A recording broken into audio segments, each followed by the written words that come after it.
안녕하세요. 꿈꾸는 공학실 한예지입니다. 안녕하세요. 송민수입니다. 네, 요즘 AI가 정말 많은 직업을 대체할 것이다 라는 이야기가 끊이질 않는데요. 이런 시류 속에서도 오히려 자신의 가치를 올리는 사람들이 있다고 합니다.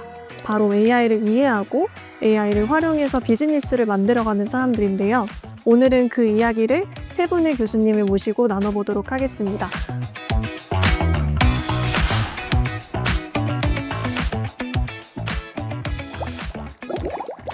한국공학대학교 경영학부 교수님들 모셨습니다. 경영학부 강송희라고 합니다. 소프트웨어 산업 관련 정책을 만드는 거라던가 이제 신산업 연구, 디지털 전환 연구 이런 것들을 했고요. 네, 안녕하세요. 저는 경영학부 박건철 교수입니다. 제가 했던 분야는 저는 이제 어번 컴퓨팅이라는 분야를 연구를 하고 있어요. 우리 도시에서 살아가는 사람들이 가지고 있는 불편함, 그런 것들을 AI나 빅데이터 기술 가지고 해결할 수 있는 솔루션들, 그런 것들을 이제 개발하는 연구들을 주로 했고요. 또 그런 기술 개발뿐만 아니라 이제 기술 사회에서의 어떤 정책들을 수립하고 기획하고 또 실행하는 그런 일들도 좀 계속 했던 것 같습니다. 안녕하세요. 저는 삼성전자 생산기술연구소에서 스마트 팩토리 그리고 디지털 트윈, 또 제조 물류 이런 쪽과 관련된 업무를 수행을 했었습니다. 스마트 팩토리와 관련된 데이터 그리고 그걸 가지고 실제 현장을 최적화하는 그런 업무를 주로 수행했고요. 예를 들면은 이제 제조 물류 현장에서 제조 그 물류 로봇을 몇 대를 운영을 해야 전체 효율이 좋아지는지, 그러니까 어떤 제품을 어느 라인에서 어떤 순서로 이제 생산을 해야 또 전체 생산성이 좋아지는지 이런 업무들을 수행을 했습니다. 그러면 본격적으로 질문을 좀 드리려고 하는데 주니어급 되는 정도의 직원들은 다 AI 에이전트들이 대체할 거다 이런 예측도 끊임없이 나오고 있는데 이런 상황에서도 경영학이라는 게 정말 필요한 학문일까? 라는 궁금증도 생기는 것 같아요. 뭐 어차피 AI 다음에 또 새로운 기술은 저는 올 거라고 생각이 들어요. 그리고 그게 몇 년이 갈지도 모르겠고, 그런데 그때마다 그 기술 하나하나를 따라가는 공부를 하고 교육을 하는 거는 뭔가 앞서 나갈 수 있는 길은 아니라고 생각을 하거든요. 저희 데이터 사이언스 트랙도 있고 IT 경영 트랙도 있고 그런 곳에서 다 기술적인 어떤 지식을 배우고는 있지만은 그게 하나하나 단편적으로 이 기술은 뭐야, 이 기술은 뭐야 그런 걸 따라가는 게 아니라 이 기술을 어떻게 우리가 바라봐야 되고 이 기술을 어떻게 활용해야 되고 이 기술이 우리 사회에 어떤 영향이 있는지, 그러니까 그런 거를 같이 학생들하고 고민하고 연구하고 공유하는 그런 게 아닐까라고 저는 생각이. 훨씬 이렇게 큰 그림을 볼 수 있는 눈을 기르는 느낌이기는 하네요. 네. 저도 이 경영학이 좀 더 중요해질 것 같고요. 이제 AI는 우리가 프롬프트로 작성한 그런 주어진 문제를 정말 잘 풀어내잖아요. 근데 그런 문제를 정의하는 거, 그러니까 기획하는 거죠. 그리고 그거를 실제로 비즈니스에서 실행하는 역량, 이런 거가 우리 경영학에서 결국 배우는 부분이라고 생각을 합니다. 그래서 오히려 잘 됐다. 경영학이 더 중요해졌고 그런 기술들을 잘 이해를 해서 빠르게 그 비즈니스에서 실행할 수 있는 그 경영적 의사결정으로 만들어서 연결할 수 있는 그런 역량을 가꾸는데 경영학부가 많은 역할을 도와줄 수 있을 거라고 생각합니다. 박건철 교수님의 경우는 스마트 시티, 혹은 도시 AI 같은 프로젝트를 좀 많이 참여를 하셨던데 혹시 좀 자세하게 하셨던 프로젝트를 설명해 주실 수 있을까요?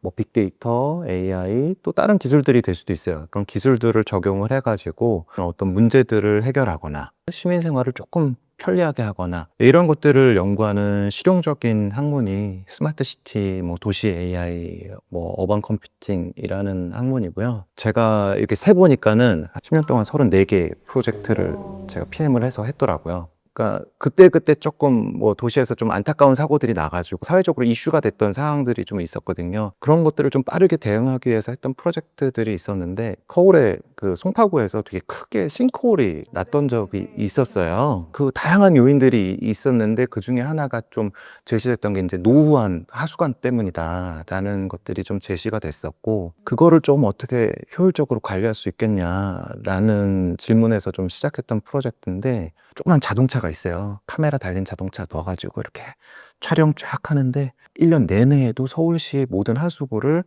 다 전수조사할 수가 없습니다. 인공지능 기술을 적용을 해가지고 그 안에 뭐 어떤 결함, 크랙, 이탈 뭐 이런 것들을 되게 빠르게 캐치해낼 수 있는 그런 기술을 개발을 해가지고 서울시 전체 25개 지자체 그 자치구에다가 적용했던 사례가 있습니다. 그걸 이제 2017년 때 AI를 통해서 하신 거예요. 와, 이미 그때부터 좀 활용을 하고 계셨던 거네요. 네. 성신훈 교수님한테 여쭤보고 싶은 게 있는데 삼성전자에서 꽤 오래 일을 하셨잖아요. 최적화라는 게 정확히 어떤 의미인지 또 구체적으로는 프로젝트에서 어떤 걸 의미하는 건지 좀 설명 부탁드릴게요. 네, 최적화는 보통 내가 최소화하고 싶은 거는 최소화, 그리고 내가 최대화하고 싶은 거는 최대화하는 그런 나의 목적에 맞게 제한된 자원 하에서 어떤 의사결정을 하는 것이 보통 경영 쪽에서의 최적화라고 보시면 될 것 같아요. 삼성전자에서 제가 최적화 관련해서 수행한 몇 가지 그런 과제들 중에 첫 번째는 이제 신제품이 나왔을 때 그 수행해야 되는 그런 공정의 작업들을 어떤 설비 또는 어떤 로봇, 어떤 작업자에게 줘야 전체적으로 우리 공장의 또 효율이 좋아질지 이런 부분을 최적화 모델로 만들어서 풀었던 경험이 있습니다. 데이터가 결국 문제거든요. 그 최적화 모델에 들어가는 데이터들이 만들어지기가 좀 어렵고 이게 관리가 안 되고 있었는데 이제 그런 부분을 프로세스로 만들고 그래서 그게 최적화 모델에 들어갈 수 있도록 해서 의사결정을 자동화하는 부분에 도움을 좀 드렸었고요. 그럼 말씀해주신 이 최적화 시대에 AI가 다 대체해주면은 경영학부 학생들은 어떤 걸 할 수 있을까요? 아주 좋은 질문이신데요. 최적화 문제를 제가 프롬프트로 작성해가지고 풀어보라고 하면은 AI가 정말 잘 풀어주더라고요. 근데 결국 이런 어떤 문제 상황 자체를 프롬프트로 쳐내는 거 이런 부분들은 사람이 할 수밖에 없습니다. 근데 실제로 그 공장에서 뭐 재고는 계속 쌓이고 있는데 납기는 늦어지는 그런 상황들이 발생을 했을 때 이거는 뭐 생산 계획 문제다 아니면 이거는 재고 관리 문제다라는 것을 결정을 하고 기획을 하는 거죠. 그거를 언어적으로 정의를 해서 모델 만들고 풀고 이런 거는 AI의 도움을 받아서 해내는 거 그런 일련의 과정을 실행까지 하는 부분은 우리 경영학부에서 할 수 있는 역량이라고 생각합니다. 이런 AI 시대에 있어서 우리 경영학부의 인재상, 경영학부에서 나왔으면 하는 인재의 모습이 어떤 것인지. 내가 풀고 싶은 관심 영역의 문제가 무엇인가?